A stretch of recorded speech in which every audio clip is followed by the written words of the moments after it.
preparation and staying tuned with global events that can shift markets in an instant. In Beyond the Charts series, we will dive deep into the key events, trends, and movements from the past week to plan the week ahead with unshakable confidence.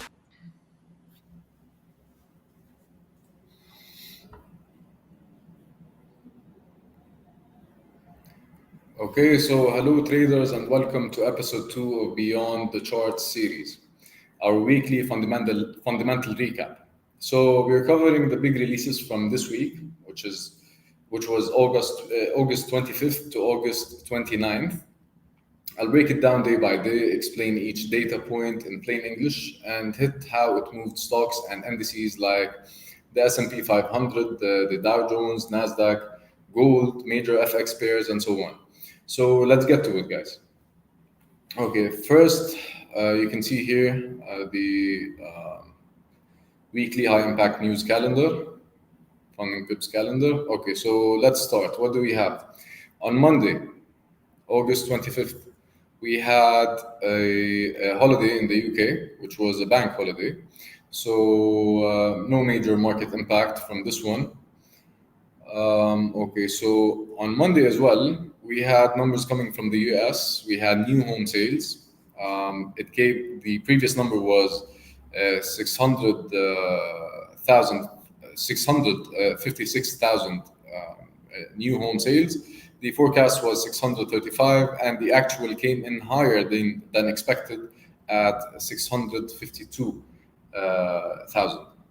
So what does that mean? It means that the sales of new homes beat expectations.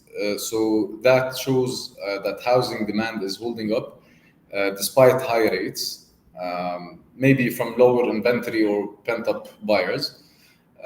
Slight dip from last month. Last month we had 4,000 more new home sales. But that signals the sector is not crashing, which is good for the overall growth of the economy. Now, let's see how it impacted the markets. So we had, let's talk first about the stocks and indices. The home builders popped, which are the home builders stocks, I mean.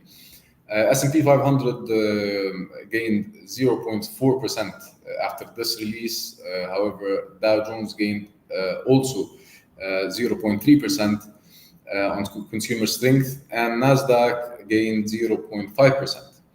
All after this news release. Then gold dipped very slightly on Monday, like 0.2%, because the risk on mood was on, meaning that investors and traders went to more risky assets because this showed that the economy is still doing well in the US. So that reduced safe haven buys, which is the gold buys. FX majors, let's mainly talk about the US dollar. It made a slight gain of 0.2% on that day. Then we have Tuesday. We had durable goods orders for the month of July. The previous number was minus 9.3%. The forecast was minus 3.8%, which is an improvement. But it came in better than expected at minus 2.8%. Okay, so what does that mean? It means that orders for big ticket items like planes, cars fell less than expected. They were expecting it to fall by 3.8%. It fell only by 2.8%. So it came in better than what the market was expecting. So that boosted the US dollar. So let's say that what happened here was better than the ugly previous drop. Okay, because the previous drop was 9.3%, which is a huge drop. Okay, this points to stabilizing manufacturing, though tariffs are still weighing on business investment in general. Not great, but a less bad surprise overall. Okay, so let's see how it impacted the market. Stocks and indices gained quite a bit. S&P 500 gained 0.5%. The Dow gained 0.6%. The Nasdaq gained 0.4%. on the relief they got from this number. The gold stayed flat because this number did not shift any safe haven narrative. Okay, let's see how the USD did. The USD gained 0.3% after this release, and I think that's it for this one. Now let's move to the next one on Tuesday, which was the consumer confidence numbers. The previous was 98.7. The forecast was a drop to 96.4, and the actual number was 97.4. What does that mean? Consumers are feeling a tad more optimistic than predicted, though it's down from last month. Jobs and income views improved slightly, but inflation worries linger, and that's key for spending, which drives 70% of the economy. Spending, guys, spending as a component of the economy, this represents or drives 70% of the economy overall. So let's see how it impacted the market. Stocks and indices, like the boosted consumer, this mainly boosted consumer stocks. So the S&P went up only by 0.3%, the Nasdaq 0.4%, and the Dow 0.2% after that release. And the gold went down to dropped 0.3% because happier consumers mean less fear. And as you guys know, and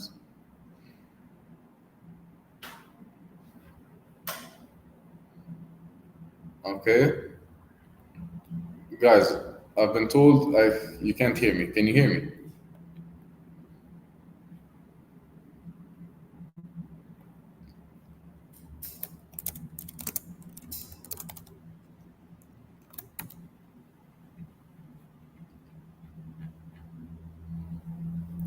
Are you able to hear me? Can you please, we can hear you.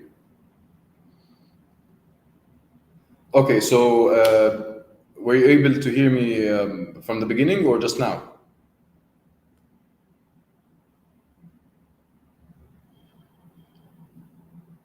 Because I've been talking for a while.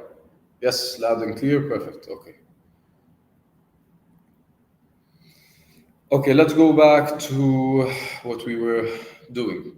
So where did we reach? We reached the consumer confidence. And we said that it went down, gold went down 0.3% because happier consumers usually means less fear. And gold, as we said many times before, is a safe haven. So when people are scared, they run to gold. Now, as for the FX market, the USD strengthened 0.2%, which weighed some pressure on other things against the US dollar. And that's it for Tuesday. Now let's talk about Wednesday. Okay, so 1 second. Wednesday we had a holiday in India. Then we had the crude oil inventories. The previous number was 6 million, a shortage of 6 million barrels. The forecast was a shortage of 1.7 million barrels, which is a lot better than what they expected, a lot better than the previous. But then the actual came in slightly more positive for the oil, of course, but it means that there is a shortage more than they expected, which is 2.39 million barrels of oil. So that gave oil a boost. So after, okay, 1 second. So guys, most probably this, what's it called? This shortage is coming from the geopolitical tension that is going around and the pressure from geopolitics in general. But the market impact of this, oil gained slightly on that day, but no major movement. Let's talk about the energy sector stocks. Energy sector gained 1.2% after that. The S&P 500 gained 0.4% after that release, and the Dow Jones gained 0.5% on that same release. Gold went down 0.4% because oil inflation hurts non-yielding assets usually, but that didn't stay for long. The USD went up 0.3%. Now let's see what we have next. We have on Thursday we had GDP, which is the gross domestic product. This number measures the growth in the economy, in the US economy, but here's the catch in this one. The catch is this is a quarterly number, okay? So they usually revise numbers on a quarterly basis. So this number came in revised at 3.3% in comparison to the 3% forecast. Okay, so in the previous quarter, there was a contraction in the economy. So what's opposite of growth? Contraction. So there was a contraction by 0.5% in the economy, which is very bad. Then the forecast for this quarter was 3%, but the actual came in a lot better at 3.3%. So what does that mean? It means that the economy grew way faster than expected. So that's a big rebound from Q1's contraction, driven by consumer spending and exports, despite tariffs, because tariffs could weigh on this number, because tariffs means higher prices. Higher prices mean that the economic, let's say, activity slows down. So that means less growth, but that didn't happen. We saw a surprising 3.3% growth in the second quarter of this year. Okay, then that shows the U.S. resilience overall, which reduced the recession narrative. There was some chatter about recession happening in the U.S. because how do you get a recession in general? You get a recession after getting multiple consecutive quarters of negative growth, which is contraction. So what happened here is that this number, when it came at 3.3%, if it came in the minus, that would mean a recession, because we had minus 0.5% in the previous quarter, and now we have, if we had like a minus number, if it came in minus, that would mean a technical recession. Okay, so this number came and just like removed all of these fears of a recession. Okay, so let's see how it impacted the market. On that day, which is yesterday, stocks and indices went on rally mode. S&P 500 went up 0.7%. The Nasdaq went 0.8%. The Dow went up 0.6% on growth hype, because more growth gives more confidence. It means that the economy is doing well. So people move from safe assets to more risky assets like stocks. Okay, gold fell 0.5%, as strong economy means potential higher rates for longer. But that weakness did not hold for long. As we saw, gold rebounding and closing above the $3,400 mark by the end of yesterday's session, US session, of course. And the USD surged by 0.4% temporarily after the release, but then went back to its weakness mood for the rest of the session. So that's that. What else did we have? Yesterday we had initial jobless claims. Okay. So initial jobless claims, the previous reading was 234,000. The forecast was an improvement at 231,000 jobless claims, but the actual number came in at 229,000 jobless claims, which is better than expected. So what that means is basically there are fewer people filing for unemployment than expected. Labor market's solid, down from last week, which eases the Fed worries about jobs cooling too fast. Okay. Now let's move to today. Today we had the German CPI. Okay. So the previous number was 0.3%, the forecast was 0%, and the actual number came in at 0.1%, which means that the German CPI is getting hotter and hotter. Okay, that number is for August. So again, what it means is that inflation rose slightly month over month, because this covers only August. So the comparison happens as follows. They get the numbers from August last year and they compare it to the numbers of August this year, and that's basically what month over month means. So that number beat the flat forecast, but of course down from the previous month's gain, because in the previous month's gain, like the previous month was 0.3%. All right. This indicates mild price pressures persisting, perhaps from energy or supply chains, reducing the urgency for ECB to cut rates, but still showing overall cooling in the inflation. Okay. So let's see the market impact on this. Stocks and indices. Of course, we're going to talk about the DAX, the German DAX 40. It dipped 0.2% on hotter than expected inflation, and the US markets opened cautiously. S&P 500 flat to minus 0.1%. Gold dipped slightly, but then we saw that it started breaking higher and higher. Gold is breaking weekly highs as we speak. Euro USD weakened slightly to 1.1650 on less easing bets, but then continued its path. That's it for the German CPI, I think. Yeah, that's it. Let's talk now about the core PCE in the United States, the most important number of the week. So what happened here basically was, let me check.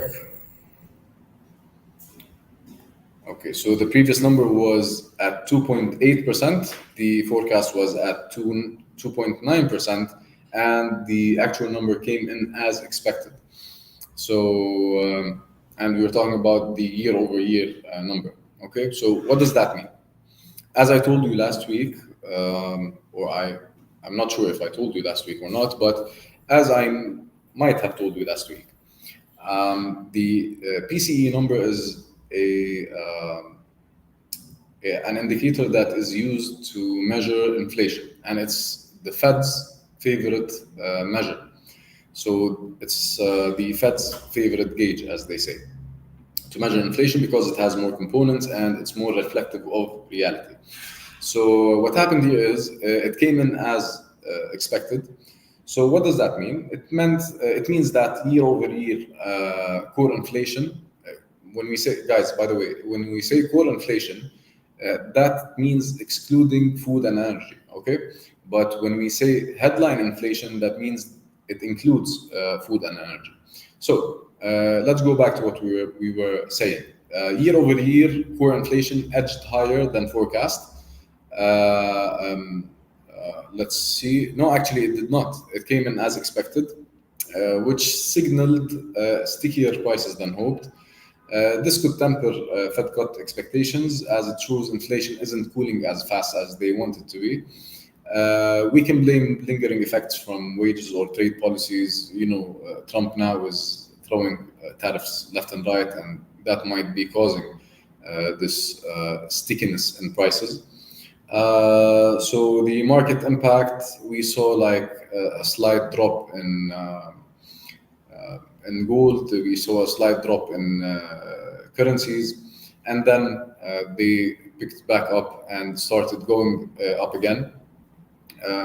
So this number was very important. This number is very important, and I was expecting, and the market was expecting big swings, but in reality, what happened is that it did not change much on the market sentiment. The market was like, we saw stocks going higher, we saw gold picking up momentum, and we saw euro going up and USD dropping.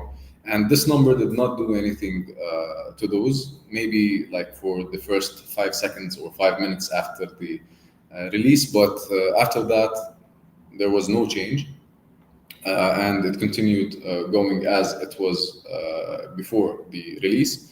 So no big change came from this because it came in as expected. That's my analysis on this. Is that it came in as expected. That's why we didn't see any major moves in the market. So guys, that's it for today. Okay, we have Chicago's PMI for August. I don't know. Is this out or not yet? So let me check, please. 1 second.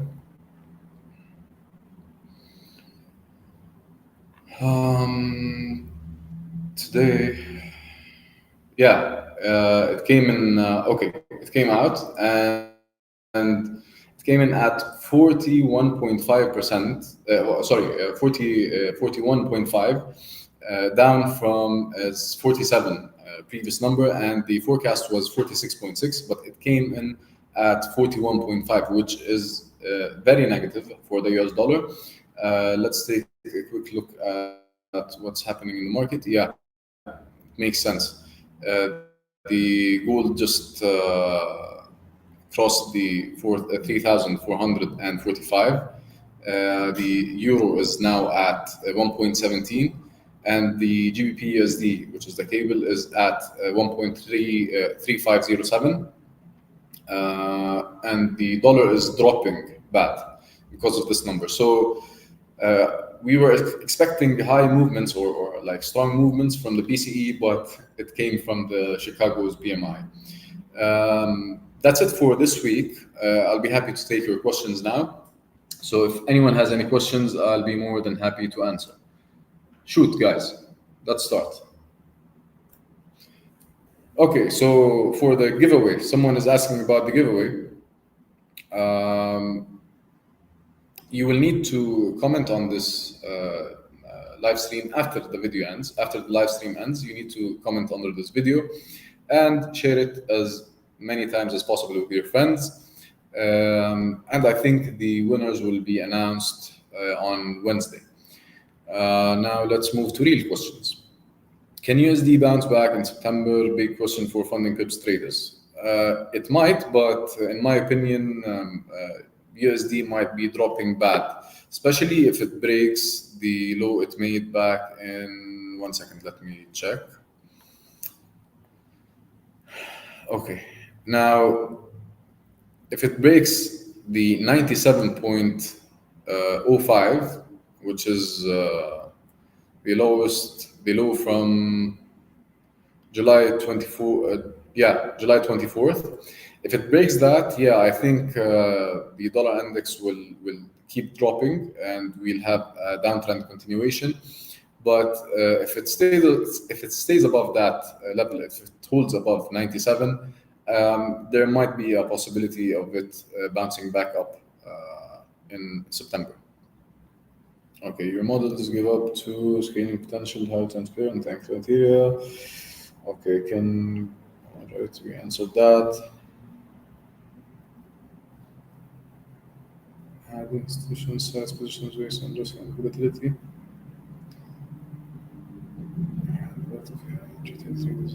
Okay, we have a good question. How do institutions size positions based on risk and volatility? And what can retail traders learn from that or adapt from that? Usually, when volatility is high, most traders, not only institutional traders, even like normal professional traders, they cut their risk in half. That's like the common rule. When volatility is high, you reduce your risk exposure per trade. Okay, and what can retail traders? Yeah, you can learn from that. Is that when volatility is high, you need to adapt and you need to cut your risk in half or whatever works for you.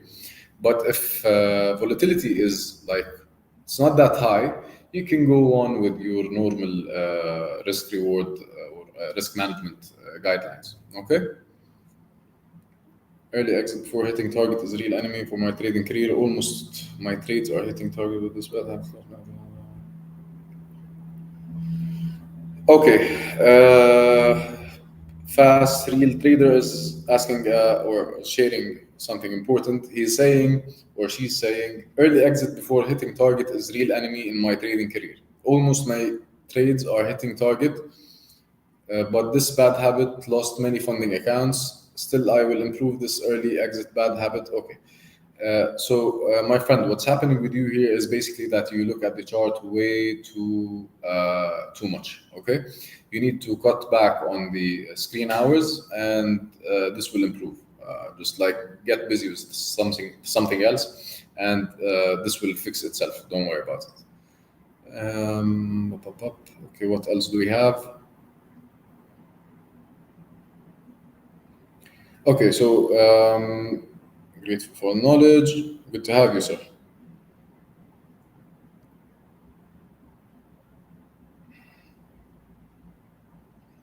So someone is asking, how does funding pips handle major high impact news events? Will there be any protection against spread widening or execution delays? Well, in fact, this is not only funding pips. Like you're playing a game of liquidity. So when the volatility is high and when liquidity is low, you're always going to get slipped, and you're always going to get wider spreads in funding pips or elsewhere, because that's how the market works after all. And that's not only in funding pips, because funding pips, let's forget about funding pips. Let's talk about someone else.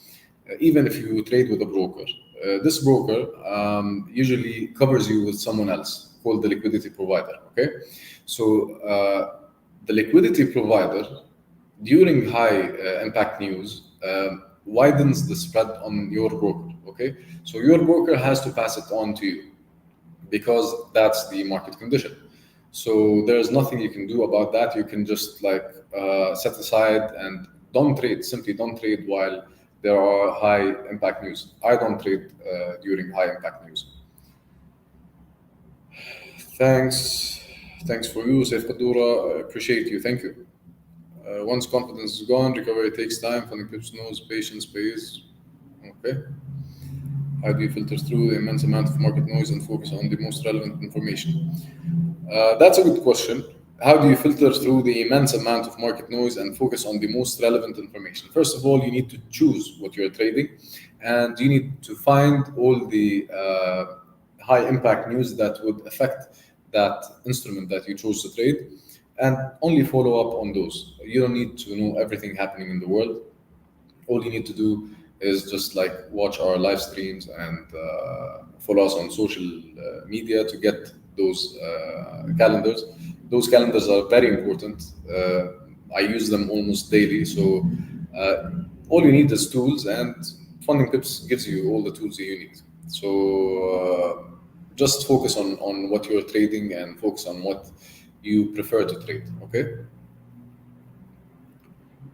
How can retail traders with limited data access compared to institutions effectively analyze macroeconomic trends and make smarter decisions while overcoming challenges? Okay, that's a good question.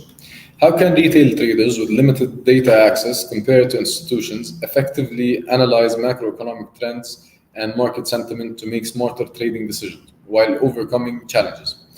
Well, that's what Funding Pips is doing. Funding Pips is getting you top traders and getting you institutional traders like myself to tell you the secret sauce, which is you don't need a lot of tools and data as you think.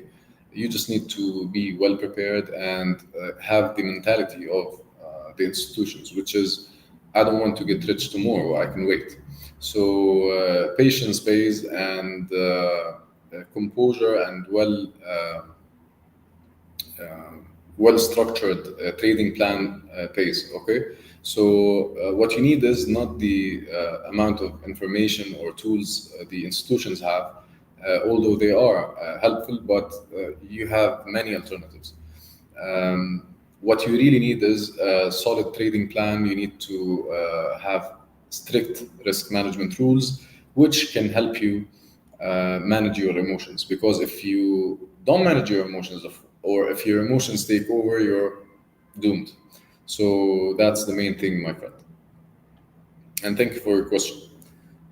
Pup, pup, pup.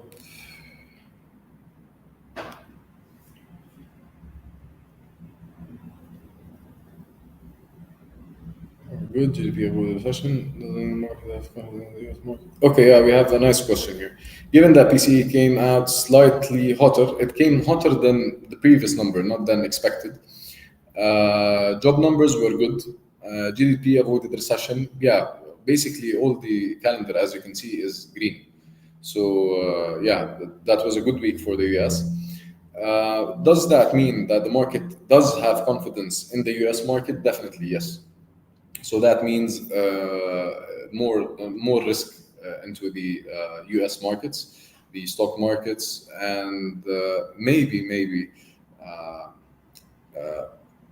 a more heightened odds of a rate cut in September, because if the economy is doing well, and the only problem that they're having now is that they're paying a lot. Now, okay, guys, I think you don't know this detail. Let me tell you about it, and I'll end my live stream after explaining this.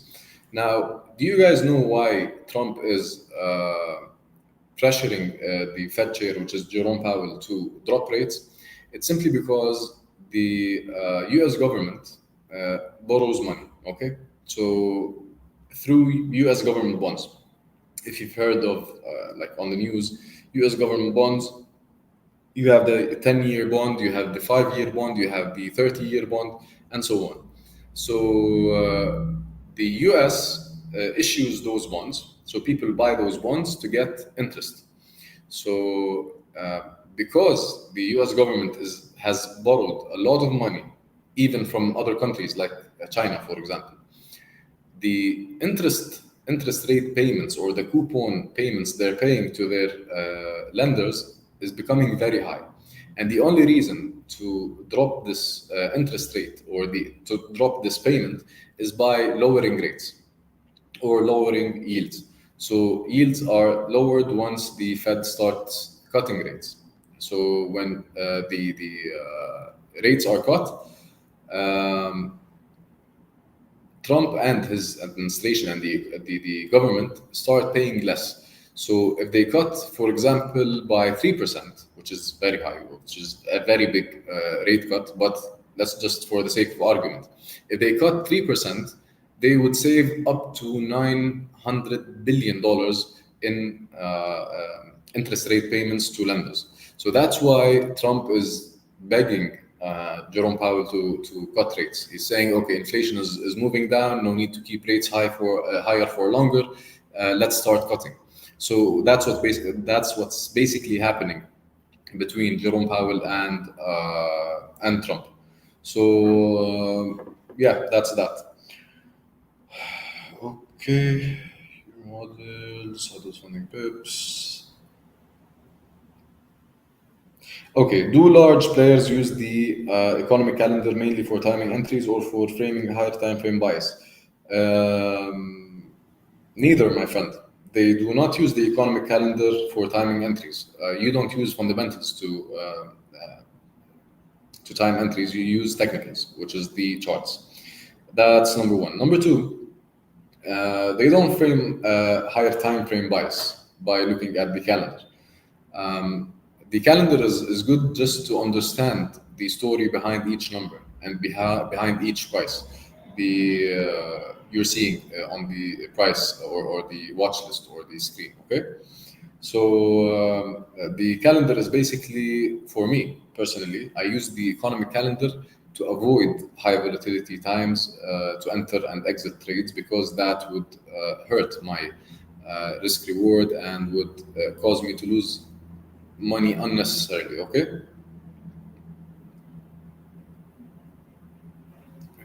Bitcoin web so moves, how do you manage risk and okay. We have a nice question as well. During major news events, retail traders often get caught in whipsaw moves. How do institutions manage risk and execution around these volatile periods?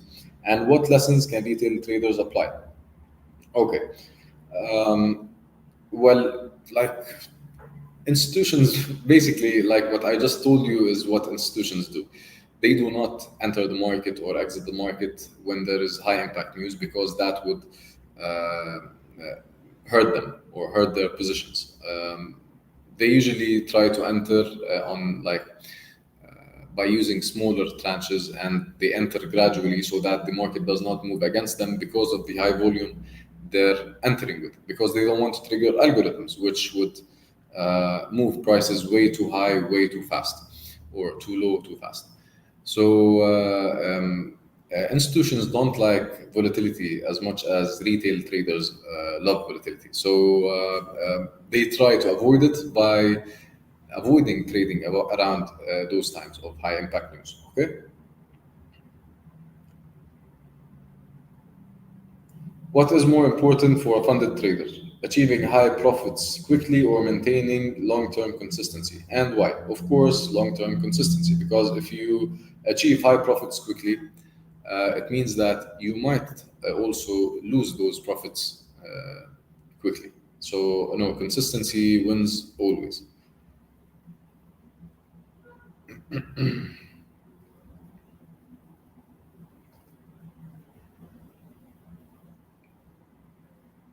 Which macro factor do you think retail traders underestimate the most? That's a good question. That's a good question, but you know what? I've never thought of that. Let me think. Which macro factor do you think retail traders underestimate the most? Uh huh. I think uh, I believe it might be the monetary policy. Like people ignore, like I see retail traders ignoring the monetary and fiscal policies, which are the main two policies in macroeconomics.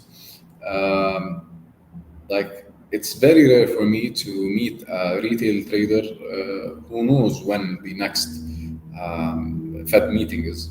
So they're not paying much attention to that or to those things. I believe if you don't know what's moving the market, which is in our case, the US dollar, because it's priced against everything in the market. So if you don't know what's moving the US dollar, so what are you doing, basically? Okay, so I believe that let's say the macro tool that everyone lacks, or the macro tool that everyone underestimates, is understanding, or the big understanding of monetary and fiscal policies. Okay, let's see what your questions are great this time. Okay, what is one of that session? What key metrics or thoughts you record? Okay. Walid is asking, what does your journaling process look like after a trading session? What key metrics or thoughts do you record if you make journals? Of course, I do make journals. Journals are very important, but the difference is that I don't trade every day. So my journaling process is a bit different. I journal like every step of the trade. For example, before entering the trade, I plug in all my numbers. I journal how I feel about this trade, what made me enter this trade, and the setup and the score of this trade. And then I just like leave. Then after a few days or after a major movement, um, if there is a need to manage my trade, like move stop losses to break even, for example, or like close partials, I log those into my journal, and I also log how I feel about the trade as of now. So if it's going my way and it's going faster than I expected, then I log that as well. And then I just like leave again for a few days, go back, and this happens for every trade. Okay, I'm not talking about one trade. I'm just like giving you an example on one trade. Then I leave few more days. I check if everything is doing well. If my trade is still going well, I just like log that and leave. And when it closes, I just log what happened, what went well and what went wrong, and how could I have done the or took the trade in a better way. So that's basically what I do and what I journal. But because I'm a swing trader, I don't do daily journaling. But it's very important. Journaling is the difference between being structured and well organized and being random and chaotic. So please, guys, if you're not journaling yet, please start journaling. It's very important. Okay.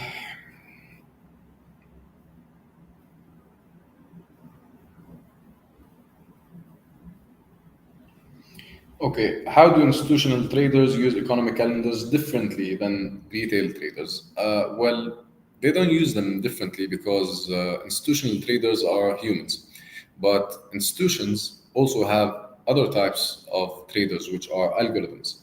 Algorithms read the news releases and act accordingly. So to just profit from the very high volatility that happens at the beginning of or at the exact time of the release. So they use the economic calendar to give a heads up to the algorithm and let's say prepare the algorithm for the level of volatility expected. Okay, so that's how they do it. But the human traders inside, they use it the exact same way that we're using it now.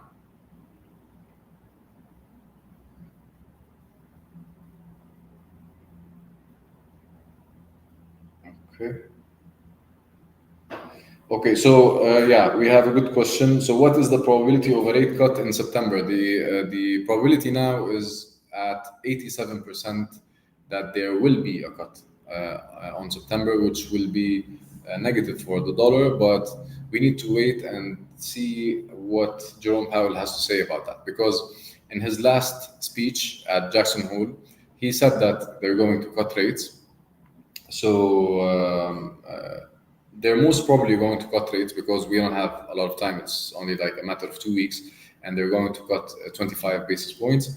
After that, they're going to be a press conference. People will be looking closely at this press conference because they will be watching out for any hints from Jerome Powell on the future of rate cuts, because usually what the Fed does, the Fed does not just like cut once and leave, or raise or hike rates or like increase rates once and leave. No, they enter into something called cycles. So they enter into a tightening cycle, which is a cycle where they keep hiking rates to the upside, and they enter into easing cycles, which are cutting rates. They keep cutting rates continuously, like or gradually. So people will be, or markets will be watching for Jerome Powell's press conference to get any hints if there's going to be a cycle of rate cuts, not only this once.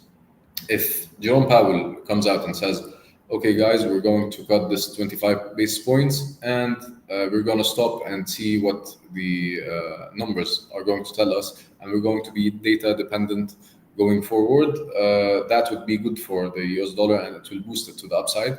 While if he says the inflation is going or moving down to our 2% target steadily, so we can start a cycle of cutting rates, that would be disastrous for the US dollar, and we will see the dollar dropping below. Okay, so that's basically what's going to happen. Now, as of now, we have an 87% chance of a rate cut.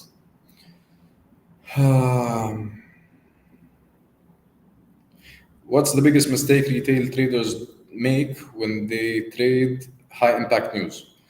Um, Trading high impact news itself is very dangerous to me. Like, that's the biggest